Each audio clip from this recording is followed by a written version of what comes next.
Great. So up next for our program, I want to thank again everyone who's in person and virtual with us as well. We have Mark Altman from Mindset Go, who is here with us to present. So in 2015, Mark Altman started Mindset Go to help people become more confident and effective communicators, something that I think we all do each and every day. So Mark has over 2 decades of experience speaking and training on interpersonal disciplines, including organizational development, leadership, sales, enablement, communication, emotional intelligence, and generational engagement. His podcast, I Communicate, focuses on communication, emotional intelligence, and motivation challenges in leadership, sales, and company culture. Mark is a native to Boston and enjoys spending time with his 3 very active children. We're going to have to hear more about that, Mark. And for the last 20 years, he has also been passionate about youth sports. He's a youth sports coach and a freelance sports reporter, and for the Associated Press, covering home games for Boston Red Sox, Celtics, and Bruins. Let's give it up for Mark. Welcome. Thank you so much for being with us.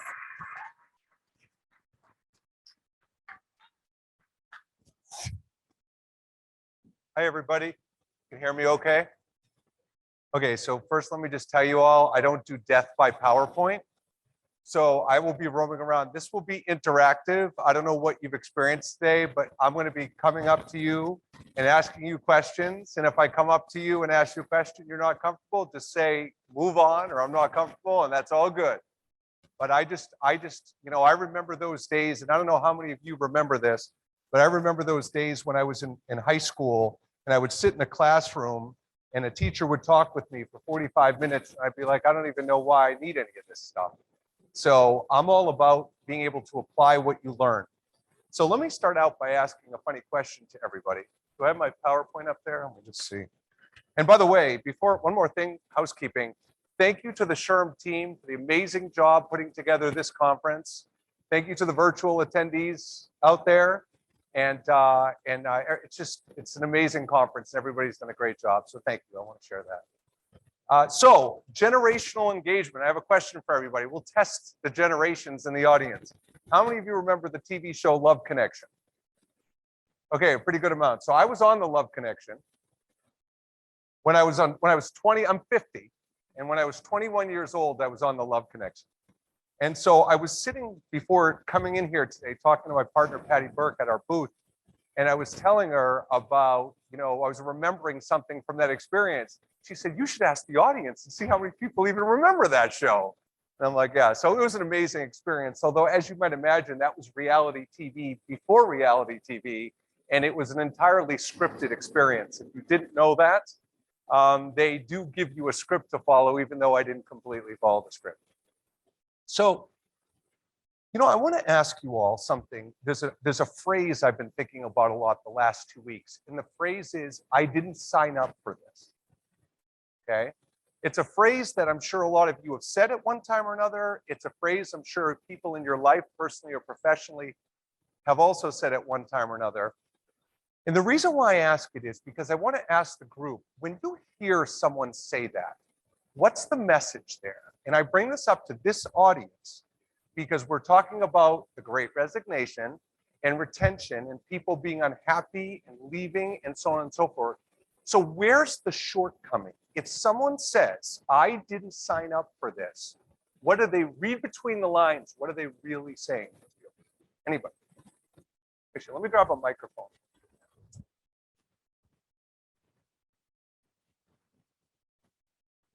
Okay, well, I'm going to get a portable one so everybody doesn't have to. Hold on. Go ahead. Please go. Please continue. Go ahead. Okay. My first thought was they weren't given a realistic job preview. So be more, I love where you went there. So more specifically, what wasn't done?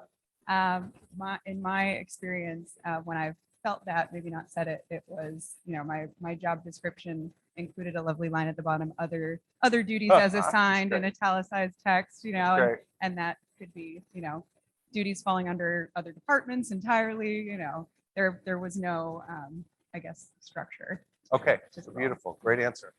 So what this hour is going to be about today, everybody, is, when you think of generational challenges, it almost always revolves around communication. right? There's some breakdown in communication. What's your name? Steph. So what Steph's talking about is expectations, right? I didn't sign up for this. One of the things that says is the expectations weren't clear, or their perception is the expectations weren't clear. Agreed? What's another message in I didn't sign up for this? Nice loud voice there. That was great. And they don't want to do it. And why? But they signed up for it initially. So what's changed?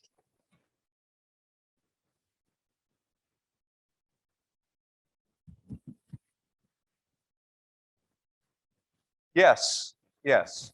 And so the second place I'm going, everybody, on this is assertiveness and self-advocacy.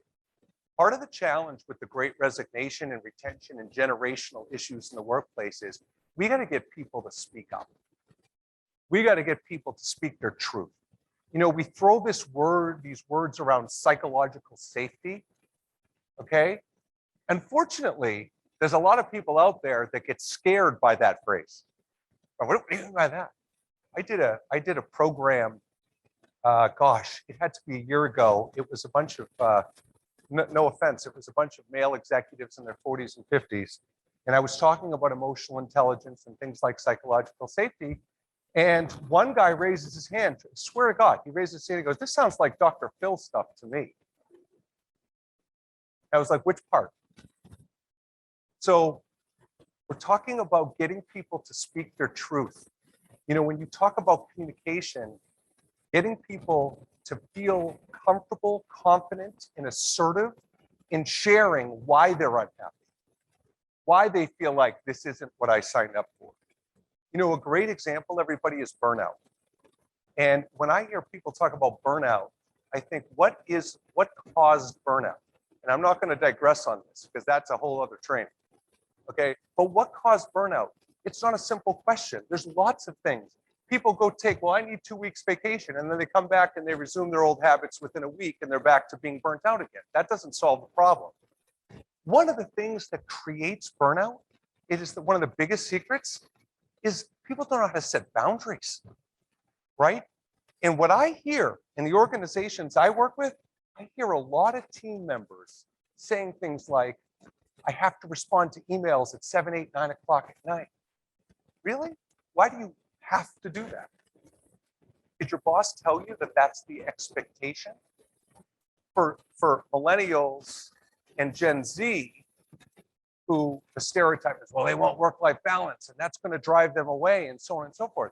When I actually pose this question to people, most people will say, no one told me that was a requirement. I just feel like I need to do it. Why? To fit in. Because I don't want to be the person that's not responding to emails. I don't want to be the not team player, right? And then I look at people and I say, well, let's take a step back for a second. The person that you work for is what you're saying to me, that if you don't respond to emails at 7 or 8 o'clock at night, their little chart of how they see team players, that responding to emails is the only criteria they're evaluating you on. And when you walk people through critically thinking and logically, you know, invariably they say, oh yeah, I guess you're right, that makes sense. But this is what I mean about this is what I signed up for. We've got perception problems, right? People are making assumptions and judgments on the way they think things have to be or supposed to be, despite the fact that the culture didn't dictate that. The expectations didn't dictate that. One more thing. Anybody else have one other message from I didn't sign up for this? I want to cover one last thing on this. Anybody else have a thought? Please. Hold on one sec. Maybe they don't understand the change and they're afraid to buy into this new policy or whatever it is that is being rolled out. No question. That's a great answer. So first of all, let's talk about the word self-awareness. So I do a lot of work around emotional intelligence with leaders at different levels. And let's face it, everything starts with self-awareness. But what you're talking about, which is a great point, is fear, right? And so part of the problem with fear is one of the examples I see a lot generationally is the fear that people are going to be replaced. right? So when you have older generations in the workplace, you have to teach someone to do these things, and then the assumption is they're going to be replaced. And then, of course, how do you solve that problem? You look at the person and go, no, no, no, don't worry about it. You're not going to be replaced. But that doesn't seem to convince them.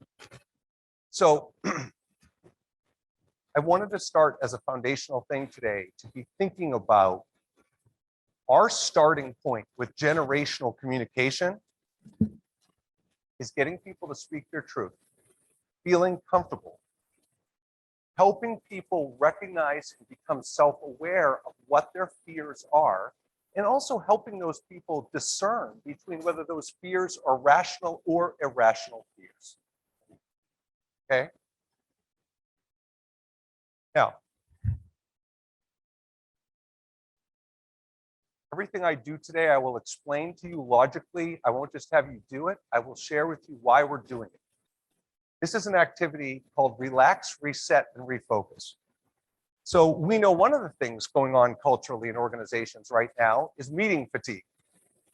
And again, I'm going to keep qualifying my comments by saying stereotypically, because I don't love stereotypes. So I'm going to say stereotypically, different generations don't love meetings. Certain generations don't love meetings. So what I like to talk about with meetings is when you're going from meeting to meeting, how do you capture a person's attention? Think about yourself. How many presentations have you already been to today? Right? You're so sick of listening to people, I'm sure, today. So here we are, another presentation. You probably had so much you've already processed. How do you become present and mindful at the beginning of a meeting? If you're running the meeting, what do you do to rein people's attention in to start the meeting? This is an activity I use that I coach people on and when I run meetings called relax, reset, and refocus. The idea is to close your eyes for 30 seconds and clear your mind. Use it as an activity to clear your mind so you can be present and focused at the matter at hand. Being mindful is being present, not thinking about what you already did today, not thinking about what you still have to do today. So if you would all humor me and relax, reset, and refocus.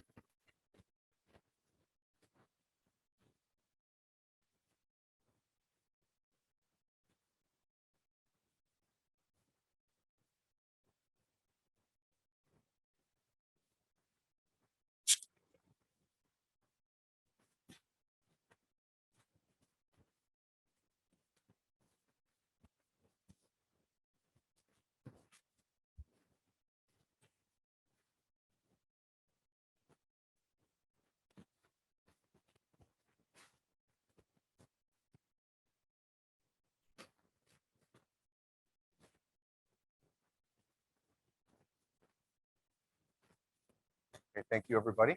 Appreciate that. So the slide you see up on the screen is what I see as the 3 ingredients to effective generational communication. Okay, so we grow up in school, we're taught about IQ. The message we get as kids is if you have a high IQ and you get good grades, you're smart, and if you don't, you're not. It's pretty simple, it's pretty cut and dry. And it's been, studies have proven that IQ is actually a 10% predictor of life success. These are the 3 ingredients: emotional intelligence, conversational intelligence, and multi-generational intelligence. And all 3 of those ingredients start with mindset. Now, how many people in this room are familiar with an author named Ryan Holiday? Do we have any Ryan Holidays? Oh, okay, 1. All right, go Ryan Holiday. Ryan Holiday is a Stoic, and he does. He's an author on Stoicism. He has a book called "The Obstacle Is the Way." And I bring this up because if we're going to improve generational relationships and communication, it starts with mindset. Now, who in here feels comfortable sharing what your interpretation is of growth mindset? Let's start simple. Who knows growth mindset? Want to talk about that?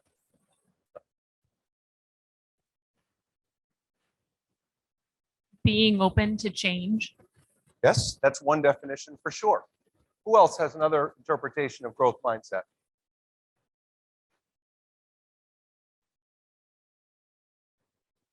always trying to learn new things. Okay. And by the way, I'm really big on word choice, always, right? Always trying to learn new things. One more. Innovation. Innovation. Innovation. Interesting. Okay. All those are great definitions. Okay. So with growth mindset, the key concept in growth mindset is when you face failure, adversity, disappointment, unmet expectations, that you look for learning opportunities. But the thing about a growth mindset to me is not dwelling on failure, not saying to yourself, I failed, what did I learn? It's just, what did I learn from this experience? So why do I bring this up? There's a couple of reasons I'm bringing this up related to Ryan Holiday's book. The mindsets that I'm seeing, there's 3 mindsets, everybody, that I see that are dominating workplace culture right now. One of them is what's called a resignation mindset. And I wasn't trying to have a pun there, by the way. The resignation mindset is when people become resigned to a fate, right? This job sucks. My boss sucks. This place is never going to change. Like all these statements that create a stuckness, if that makes sense to everybody. So that's one of the mindsets. So I just spoke a few minutes ago about self-awareness. So one of the things of self-awareness is, does your culture, are there teams or departments in your culture that have a resignation mindset? The second mindset is a busy mindset. When you tell, how many parents do we have in here? How many moms and dads do we have? By the way, my daughter's over there. She's here today. She's on booth. Hi, Kyra. She's a dog parent. So in any event, so the reason why I ask is because there are so many similarities to parenting and leadership. There are so many similarities. And when we tell each other we're busy, it is like a badge of honor these days to tell everybody how busy we are. And busy is the kryptonite to approachability. If you are a parent, if you are a leader, and you tell people you're busy or your behavior models busyness, do you think they're going to come to you? No way. And it's not just the words of busy, it's your actions and the behavior you model. Okay, so we've got a resignation / fixed mindset. We've got a busy mindset. And then we have what I call a reactive mindset. How many people do you know in your company who you've heard say, I'm putting out fires all day. Like I couldn't get to it, you know, and they live their day in a very reactive mode. And the thing that's a struggle for leadership about that is, you know, we hear a lot of companies talk about core values and mission and vision and things like that. To me, the only way your values count is if you model them and you recognize them. It's that simple. If you don't model them and you don't recognize them, it's eye candy. Like that's all it is. So what we're talking about here is if you have a reactive mindset, how do you get people to change habits? How do you get people in various generations who are communicating with each other to change how they communicate and how they interact? Habit change is the core to everything. Does anybody want to take a guess, or maybe you know, what are there's lots of elements. How many people in here are familiar with James Clear? Okay, James Clear is phenomenal with habit change. If you haven't seen James Clear, sign up for his newsletter. His newsletter is a 1-minute read. It's the most simple, meaningful read you'll ever have. Habit change is everything. When you look at someone, for all my HR people in here and all my leaders in here, when you look at someone in a discussion about performance improvement, about behavior and habit change, and the person on the other end of the discussion looks at you and says, and you say, does this make sense? Do you understand? Yes. So you know what the expectation is moving forward? Yes. Tell me how many repeat conversations you end up having with that person. The reason why is because one of the foundational elements I teach around generational communication is let's stop motivating by compliance and let's start motivating by collaboration. If I work for you, if you're my boss and you ask me to do something and you tell me it's an expectation, what am I going to say? No? And guess what? Back to growing up again. We've got 2 bullets in our holster around motivation growing up, consequences and rewards. That's it. I ask leaders all the time, well, you're not going to fire them for this, right? And now, God, the threshold for firing is getting smaller and smaller based on the retention issues, right? So if you can't fire someone for something, and you're not going to, I love when I hear this too, you're not going to incentivize them for something that's a part of their job anyway. So where does this leave us? How do you motivate people to do things differently, to shift their mindset, to embrace change as an opportunity, to reframe things in their mind for themselves and how they model behavior to others? What do we do, everyone? Thoughts? Who's got a secret sauce on this? Because if you do, we're bringing you on Shark Tank. Anybody? Can we all agree this is probably, yes, please.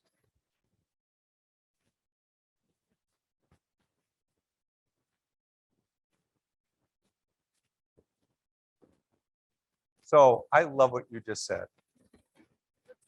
Yes, yes, yes. Thank you. Thank you. One thought was just having your goals and your mission align with their goals and their mission, motivating them by the why, so that what's in it for them is what you want out of it as well. Yes, you hit the nail on the head. We're talking about intrinsic motivation, right? Intrinsic motivation. For those of you who are not familiar with those terms, I want to spend 30 seconds on it. Extrinsic motivations are rewards, benefits, promotions, raises. That's extrinsic motivation. Intrinsic motivation is why. Your inner why.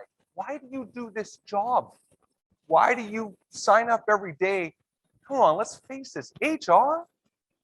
You guys crazy?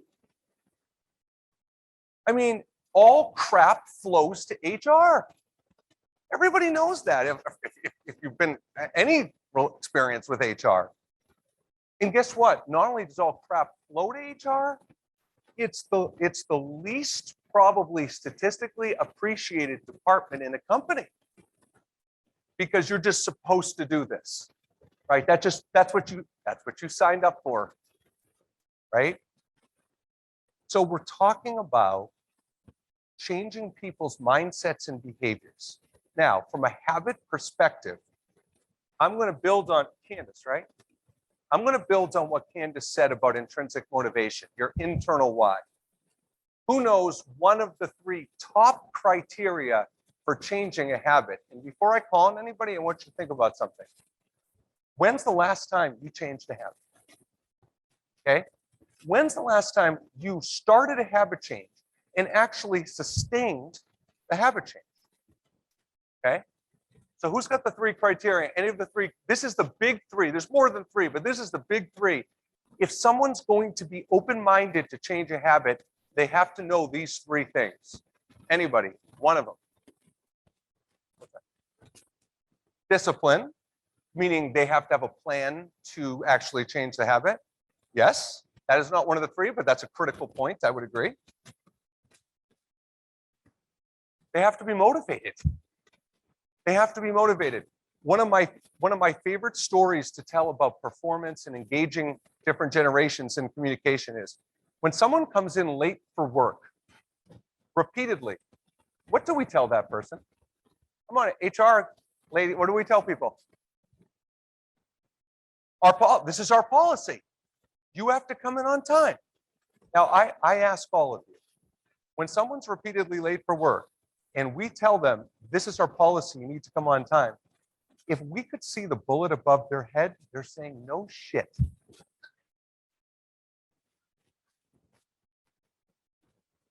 We don't motivate people by telling them what they already know. This is a phenomenon I've called the writing reflex. The writing reflex is spelled R-I-G-H-T-I-N-G. The writing reflex is when we coach and lead and motivate by informing people what they need to do differently. So I'm going to tell you a brief story that ties into this. And I'm sure as many of my parents in here can relate to this, but even if you're not a parent in this room right now, this will be good for you when you become a parent, if you choose to become a parent. So I have a 15-year-old son and who was frequently keeping his room messy. So what do we do as parents? My son's name is Cole. So Cole, can you clean your room, please? Now remember what I said a few minutes ago about motivating through compliance instead of cooperation and collaboration? Cole, could you clean your room, please? Sure. So he goes and cleans his room.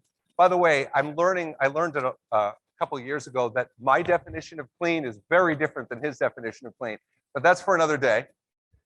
So clean your room, please. So he does it. And then the next day his room's dirty again. So what happens again? The next conversation is, Paul, I thought we agreed you're going to keep your room clean. Oh yeah, I forgot. Right? And then I say, it's so crazy how you don't forget to play video games, but you forget to clean. So anyway, we have 2, 3, 4 conversations. Just like leaders and HR directors have multiple conversations with people about the same things. And the reason why we're doing it is because we're not attacking the conversation the right way from the get-go. Okay? If you're trying to improve generational communication and you're trying to understand how to motivate people, what was your name? Ruth Ann. It's what Ruth Ann said, the motivating factors. That's one big thing. The second thing is the rewards. What do I get if I do this? And I'm not saying you need to give them an actual reward. That's not my point. But you know what the difference is? Remember how I just explained the writing reflex? So instead of telling people, hey, if you show up on time, maybe how people perceive you could be different. If you show up on time, then you might get that promotion because you wouldn't want this to be a black mark against your promotion. If you tell people, then you're an authority figure writing them, telling them what they already know. But if you ask someone, hey, why do you think I nag you to come in on time? Like I said to my son, Cole, finally, I said, why do you think I nag you to clean your room? I don't know. No, seriously, why do you think I do it? And this is what I did, true story. What I did is I said to him, think about our home. When you walk into a room that's super clean, tell me what that feels like for you when you walk into a clean room. And he said, it feels relaxing. Okay. So I said, what does it feel like for you when you walk into your room? And he says, a little chaotic. And I said, so the way I look at it is the world is so chaotic that let's control what we can control. And wouldn't you rather come into a room that's relaxing, chaotic? So what happens? He agreed, and he was being authentic. He agreed. And then for a couple of days, he changed his habit. He went back to having a messy room again. So I'm not trying to paint this picture that it was this perfect thing that works, because that's not what it is. That's not what habit change is. You know, the thing about habit change is when we want people to change the way they're communicating with one another, this is something a lot of people have been doing for their whole life. How are we going to talk to someone, a baby boomer, okay, or a Gen Xer? How are we going to sit them in our office and say, yeah, so we got these new college graduates that are coming on board. They're going to be a great fit for the company. They're really good. And then in that moment, one conversation, all their fears, all their expectations, everything's all set now in 30 minutes. There's no way. Every single person in this room knows that you have at least one habit that I would bet over the course of your life, you've said to yourself multiple times, I need to get better at that. I need to do better at that. And you didn't, and you haven't. And the reason why is because you didn't have enough motivation yet. You didn't identify the rewards and benefits for doing it. And the consequences of inaction were unclear. So I want to lose weight. I put on 15 pounds since the pandemic. So if I say I want to lose weight, then okay, I lose weight, but then what happens? Then I start to lose weight, and if I can't sustain the momentum and continue the habit, It's because I haven't really identified a clear motivating factor, rewarding consequence. So this is what I want you all to think about. People have life templates. They have past experiences. I often hear leaders say, I have an open door policy. I will meet leaders who will tell me they are the most approachable, compassionate, empathetic, you name it. And I look at them and I go, just because you're sitting in your office with your door open doesn't mean they're going to come in. And we're back to assertiveness and advocating for yourself. And why won't they come in? Even if we give these leaders the benefit of the doubt, because of past life job experiences. Because maybe the last job they were at, that wasn't the culture. That wasn't the relationship. And we forget that. It takes a lot of effort to change people's mindsets and thought processes. And bringing this full circle to Ryan Holiday, where I started, and then I'm going to shift gears, is Ryan Holiday. I asked you all about the growth mindset. Ryan Holiday talks about something called the advantage mindset. The advantage mindset is essentially the growth mindset on steroids.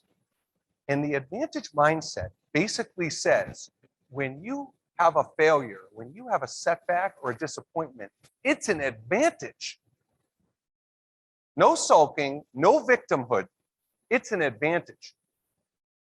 There's a guy I coach who was telling me a story about he was in North Conway and he was skiing with his two, or not skiing, he was sledding with his two kids. So he went down this hill before his two kids, sledding. He goes down the hill, there's a water pipe sticking out of the ground. Sled comes up, just hits him square on the back and bum. Gets pretty injured. So we have a coaching session. I looked at him, I said, geez, Matt, that sounds like an advantage. As you may imagine, he wanted to punch me in the face. And so he said, what do you mean, Mark? I said, well, why don't you try to identify the advantage? He thought about it for 2 minutes and he said, you're right. Because I went down first, I prevented my two kids from getting that injury. That was the advantage. There's a woman in this book who talks about how her husband got killed in the military, madly in love, very young age. And she talks about how that was an advantage. Think about that. You lost your husband. And she's talking about it as an advantage. And she said the advantage was that my mother and I were never close. And when I lost my husband, she came to support me and take care of these children. And I would have never had that relationship with my mom if that hadn't happened. She's not happy her husband died. That's not the message. The message is she's recognizing the advantage to something happening. I look at, I'm a divorced father. I look at how I am as a father, and my fathering style totally changed when I had to part-time parent. There's a lot of parents out there. I do parenting workshops for wellness a lot, and I think there's a lot of parents out there who spend day after day so guilty about the lack of quality time they're spending with their kids. But did you see the words I said? Quality. So many parents guilt themselves over quantity versus quality. Because I'm a part-time parent, I maximize my time. But if I was a full-time parent, maybe I wouldn't be as dedicated because they're around me all the time. Who knows? So when you're trying to, talking about influence, right? You're trying to influence people to think, talk differently. Need some water.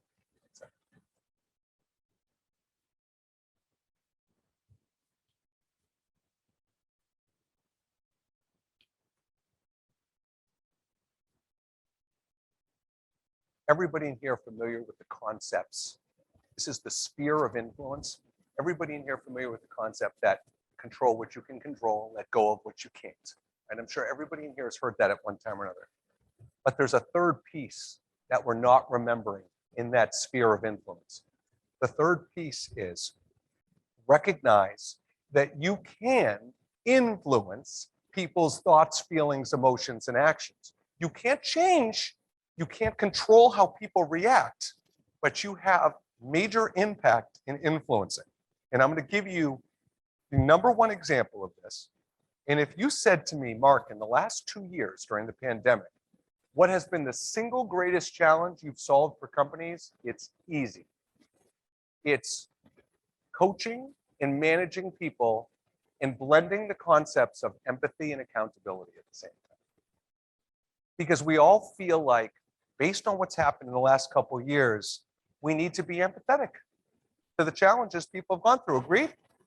Like that's on our mind all the time.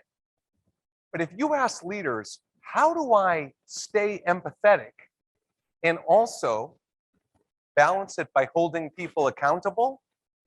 It's hard. But it isn't, because it's a concept called simultaneous emotions. You can be empathetic to people's plight if you're being authentic. I call this effortless empathy. If you're being authentic, you can.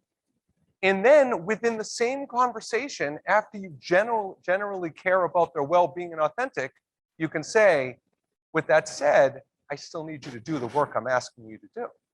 And you segue and transition within the same conversation. It's not either or. This is called simultaneous emotions, not either or, balancing empathy with accountability.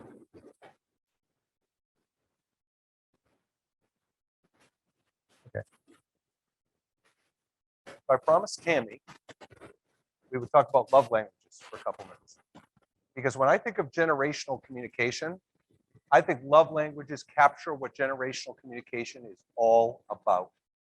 How many people, just so I have a show of hands, how many people are familiar with what love languages are? Okay, so not a huge portion. So I'm going to spend a couple of minutes on this. It absolutely ties into corporate America and what you do. There's no question. Don't be confused. Don't be the guy who raises his hand and says, is this Dr. Phil? This is not Dr. Phil, okay? There's actually 5 love languages, but in corporate America, we're going to go with these 4. And let me explain to you, this is how you want to be recognized, appreciated, motivated. Think of the different generations in the workplace. Forget the generations. Let's just use this room. If I polled this entire room one by one and said, tell me how often you like to get feedback. Tell me the kind of feedback you like to get. How do you like to get appreciated? What motivates you? I bet the answers would be vastly different across this room. And there aren't a lot of diverse generations in here, right? We confuse generational communication with people are different. So when the baby boomer or Gen X says to me, oh, those damn millennials, what about them? Tell me, what's the problem? And so I'll get something along the lines of, they never know what they want. They're constantly flip-flopping. They're constantly pursuing this passion and purpose in life. I go, I know, isn't that terrible? Like, who would want to do that? Generational communication, everyone, part of the mindset shift that your company has to recognize is it's not about generations as much as it's about people. Right? Because even if you have people on your team that are your generation, you still can't do a one-size-fits-all with anybody. Love languages, how you want to be recognized, appreciated, motivated. So here's the love languages. Words of affirmation. Who wants to be a guinea pig for me right now? Okay, good. Okay, what's your first name again? Seth. Okay, so here's how it works. Okay, Steph just had a great day at work. She comes home from work and she can't wait to tell a loved one. Okay, so she comes home from work. And what we have to figure out from Steph is, how do we want the loved one to respond to her when she shares this amazing news? Do we want the loved one to go, oh, Steph, I'm not surprised at all. You're amazing. You've always had it in you. No surprise, Steph. That's words of affirmation. Do we want the loved one to say, you know what? I'm so proud of you. That's so great. Let me take you out to dinner. Okay? Yeah. Third is acts of service. You know what, Steph? You've always been so great about cooking for us all during the week. Let me cook dinner tonight. You take a load off. Okay, that's an example of acts of service.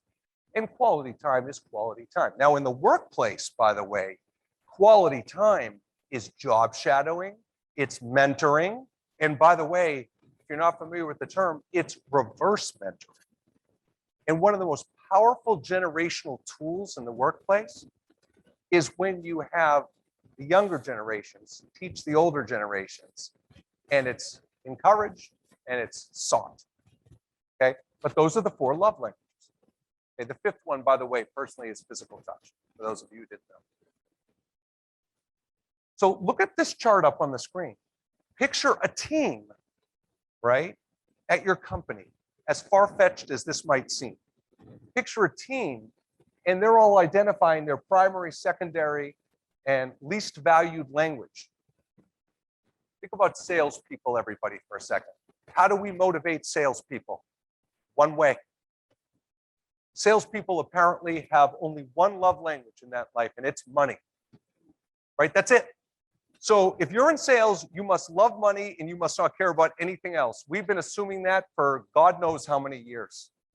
That's not true for everybody. So what am I proposing? Am I proposing you go back to your companies and meet with your teams and go, so what's your love language? No.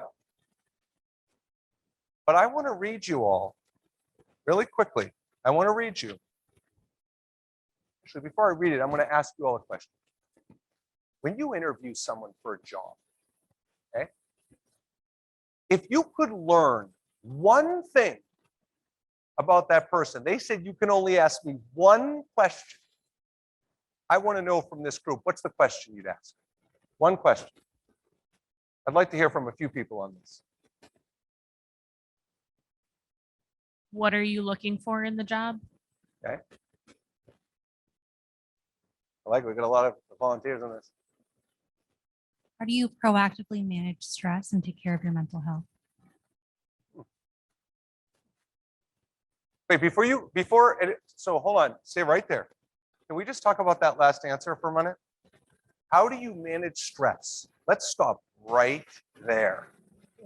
Like that answer to me is that question is so powerful because that will attach to so many other things at the job. The problem with the question, it's a great question, period. The problem is getting the truth, right? Because people are going to say what you want to hear. They're going to tell you. Now, there's ways around that. That's for another day, but it doesn't change the fact that it's a great question. Go ahead. What makes you the best candidate for this job? The best at this job? Oh, candidate for the job. Okay, awesome. Okay, what else? What keeps you motivated during uncertain times? Okay, motivation. So to me, all these are good questions. I think of concepts like motivation. I think of change. How do you deal with change? How do you deal with your stress and mental health? Like those are the key questions. And one of the things that I've worked with some HR departments on is building a different kind of employee file. You know, when you interview people, you get this information and then what do you do with it? Right? You decide if you're going to hire them, not hire, and then the information often gets lost in the shuffle.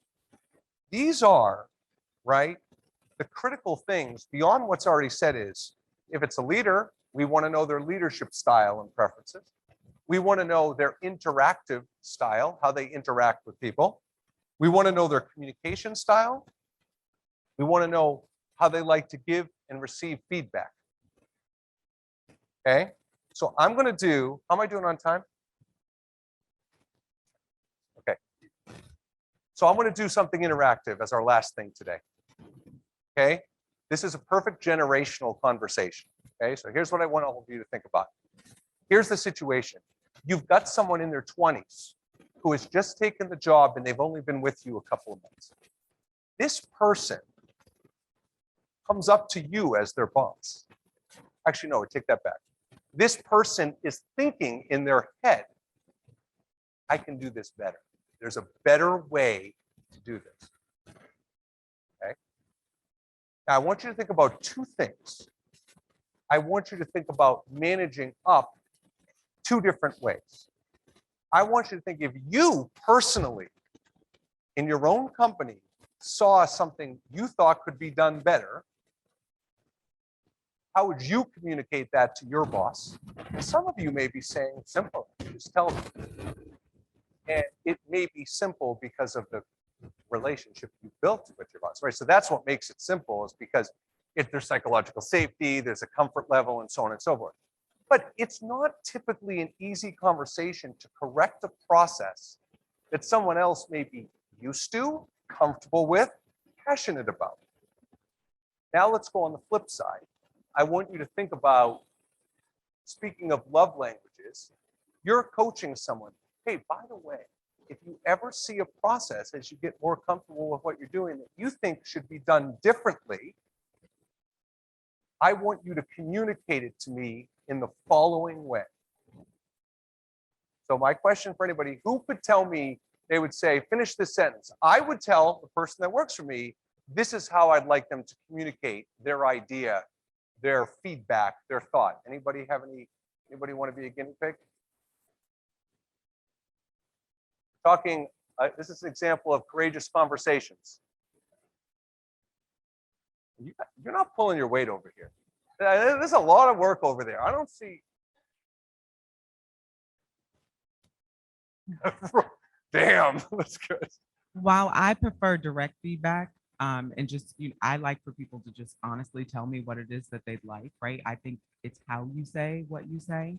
However, what I find in communicating with others and when they communicate with me, because I'm always so direct, they try to sandwich it like I need to be protected. And I notice the difference. And when I notice the difference in that conversation, I reinforce that I am completely okay with you being absolutely honest and saying you could be doing this better. Very interesting. Great self-awareness too, as you communicated that. So I just want to give some feedback because that was a really great answer. What I teach is there's 5 communication ingredients. Okay. And when you think of your role as a leader, remember what we said before, you can influence people, but you can't control their reaction. And I don't feel like we have a lot of templates in life.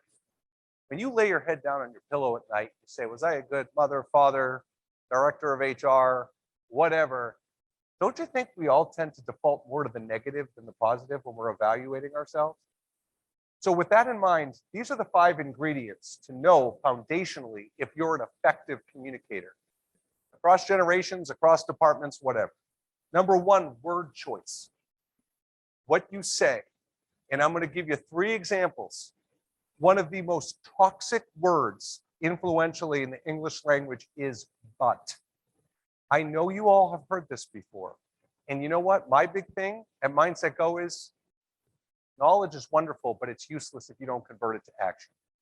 Right? So at the end of the day, every time you catch yourself saying but, say and instead. Not however, not although, they all mean the same thing. And when you give feedback to someone, if you say but, it's devastating and it puts people on the defensive. And the other word in communication that is a killer is change. Can you imagine an HR sitting down in front of a group of people? So yeah, I brought you all together. We've got to discuss some changes. Okay. Word choice. The second is tone. There are only 2 tones I want people to have in leadership: curious and empathic. That's it. The best advice I ever received years ago, it's the number 1 thing I coach people is, it's the most powerful 2-word phrase there is: be curious. Right? And by the way, it's a simple concept in this regard. When you're trying to understand people's motives and why they do the things they do, you've got 3 choices. You can default to the negative and feel like they're out to get you. And I got news for you. 90% of the time, they're not out to get you. It's called managing yourself. And with leadership, the thing I teach people first is you can't manage others effectively until you learn how to manage yourself. Right? So be curious. Don't default to the negative and think the worst. And I don't want you to default to the positive and be glass half full. Don't do it. Be curious. Because if you default to the positive, you can miss things too. Be curious. Word choice, empathetic and curious tone, listening skills. For those of you who signed up prior to the last 24 hours, I emailed all of you a listening tool. These are all the ways that you can be an effective, active listener. Listening is the most overrated skill If you ask people if they're a good listener, most people will tell you they are, and most of them suck. Okay? Because we've talked about it. People are busy. They're running from meeting to meeting. They're not listening. They're not mindful. They're not present. So you've got listening, you've got body language. And by the way, all I'm going to tell you about body language, the thing I care most about, and there's so many aspects of body language, is interpreting it correctly. Right? Because if you are actually savvy and mindful enough to notice body language, you also have to interpret it correctly. And if I read one more blog that says body language is 93% of communication, I'm going to throw up, because the other 7% means a whole hell of a lot. Right? They all have to work in harmony. And the fifth one, what's your name, ma'am? Said that answer? Nakia? So Nakia, her point was so great, it reminded me of this final thought. And I'm going to end with two last things today. One is what I call communication confirmation. When you're trying to get people to embrace different perspectives, when you're trying to get people to shift their mindset, at the end of a conversation, we often ask closed-ended questions. And like I said before, people will say what they want, you want them to. They will say what they think you want to hear. And it's not because you're mean or a bad person, it's just a reflex reaction. So communication confirmation is something, it goes like this. I'm having a conversation. Do you understand the new process I just taught you? Yes. Would you tell me if you didn't? Yes. Okay, because the reason why I ask is because when I was learning this process, it was really difficult and I had some challenges, and I wouldn't want you to feel bad if you had any specific challenges. That's communication confirmation, created through psychological safety, right? Normalizing struggle, and that's communication confirmation. Otherwise, people will say what you want to hear. The final thought I want to give you for today is this. So those are the 5 communication ingredients: word choice, tone, listening to understand, body language, communication confirmation. The final thing today is this. I spoke about it before, and I really want you to leave with this thought. We're talking about generational communication. We're talking about generational challenges, embracing perspectives, shifting mindsets, motivating people differently. That's what we're talking about today. And when you are trying to get someone to do any of those things, here's how you shift your conversation from compliance to collaboration. There's 2 very simple things you need to do. Number 1, you need to lead with empathy. There's never a bad time to lead with empathy. And then the second thing you need to do, and this shifts the whole dynamic of power in the conversation, ask for permission. So instead of saying to the person, so I need you to do this, are you comfortable with this? Would you be willing to try this? Would you be willing to do this? Because the hierarchy of a leader in a subordinate gets taken when permission is asked. And sometimes I get this pushback. People say, well, what happens if they say no? Anybody want to have a thought how you'd handle that? If you ask someone, would it be okay to feel comfortable giving this a try? Would it be okay? If the person says no, what would you say next? Right, pretty simple, right? Why? I'm surprised to hear you say that. What's making you uncomfortable with it? That's all, right? That's it. How can I help? So communication, it takes 2 to tango. We have a tendency when we have 2, 3, and 4 conversations with someone, we tend to think that we've done our part and the person hasn't done theirs.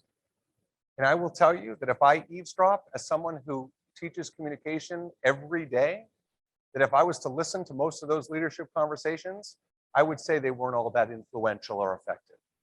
And when someone says they've talked to someone 2, 3, and 4 times, my question is, did you do anything different the 2, 3, 4 times? Or was it essentially a repeat conversation of what you've had all along? So I don't know if I have time for questions or am I done? I'm done. Okay, everybody, thank you very much. Appreciate it.